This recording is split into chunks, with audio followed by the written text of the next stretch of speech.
जब प्रभु श्री राम के तीर से रावण मरणासन अवस्था में पहुंच गए, तब श्री राम ने लक्ष्मण से उसके पास जाकर शिक्षा लेने को कहा।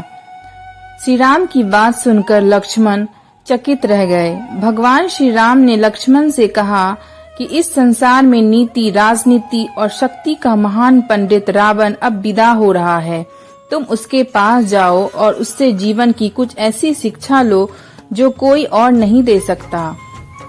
श्री राम की बात मानकर लक्ष्मण मरणासन अवस्था में पड़े रावण के नजदीक सिर के पास जाकर खड़े हो गए, लेकिन रावण ने कुछ नहीं कहा।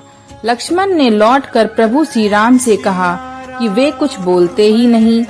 तब श्री राम ने कहा, यदि किसी ज्ञानी से ज्ञान प्राप्त करना है तो उसके चरणों के पास हाथ जोड़कर खड़े होना चाहिए, न कि सर के पास। श्री राम ने लक्ष्मण से कहा, जाओ रावण के चरणों के पास बैठो। यह बात सुनकर लक्ष्मण इस बार रावण के चरणों में जाकर बैठ गए। शुभस्य शीघ्रम।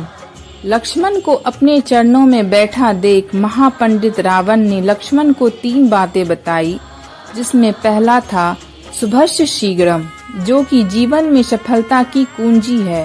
पहली बात जो लक्ष्मण को रावण ने बताई वह यह थी कि शुभ कार्य जितनी जल्दी हो कर डालना चाहिए और अशुभ को जितना टाल सकते हो टाल देना चाहिए, अर्थात शुभस्य शीघ्रम। मैं प्रभु श्री राम को पहचान नहीं सका और उनकी शरण में आने में देर कर दी, इसी कारण मेरी यह हालत हुई है। यह मैं पहले ही पहचान लेता तो मेरी यह गति नहीं होती।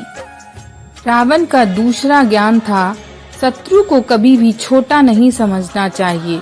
रावण ने लक्ष्मण को दूसरी शिक्षा दी, अपने प्रतिद्वंदी, अपने शत्रु को कभी भी अपने से छोटा नहीं समझो। मैं यह भूल कर गया, मैंने जिन्हें वानर सेना और भालू